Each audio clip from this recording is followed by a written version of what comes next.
Prošao je skoro ceo jedan vek od kako je čuvena dvojka napravila svoj prvi krug beogradskom kaldrmom, dobivši naknadno kultni status. Ali znamo li šta se dogodilo sa tramvajem broj 1?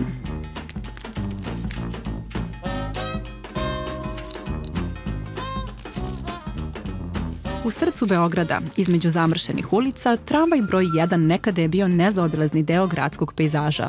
Ova linija je od Kalemegdana, ulicom Vase Čarapića do Pozorišnog trga, potom skretala u Knez Mihajlovu ulicu i preko Terazija vodila do Slavije. Prva vožnja tramvaja broj 1 dogodila se 14. oktobra davne 1892. godine. Tada su konji vukli tramvaje kroz grad, a putnici su bili svedoci ne samo svakodnevnog života, već i burnih istorijskih promena koje su obeležile srpsku prestonicu. Do Drugog svetskog rata trasa tramvaja broj 1 je menjana nekoliko puta.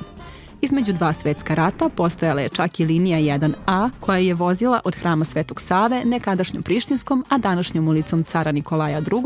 Do Crvenog krsta. A onda se 1947. godine pojavilo novo svetsko čudo, trolejbus, koji je ukrao trasu i broj tramvaju 1. Tako je jedinica nastavila svoj život kao trolejbuska linija, dok je produžena trasa nekadašnjeg tramvaja broj 1, koji je saobraćao od Kalemegdana do Lekinog brda, označena brojem 11.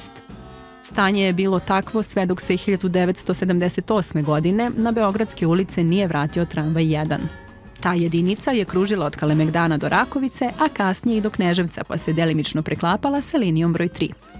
I kao što to često biva sa simbolima prošlosti, tramvaj broj 1 suočio se sa izazovima modernog doba. Razvoj automobilskog saobraćaja i širenje mreže autobusa smanjili su potražnju za tramvajskim prevozom, a infrastrukturni zahtevi postajali su sve veći. Zbog toga je odlučeno da se tramvaj broj 1 povuče iz saobraćaja. Možda će se jednog dana pojaviti nova linija tramvaja koju ćemo ponovo nazivati brojem 1, ali do tada jedinica postoji samo u sećanjima i pričama starijih građana koji još pamte vremena kada je bila sastavni deo života i identiteta Beograda.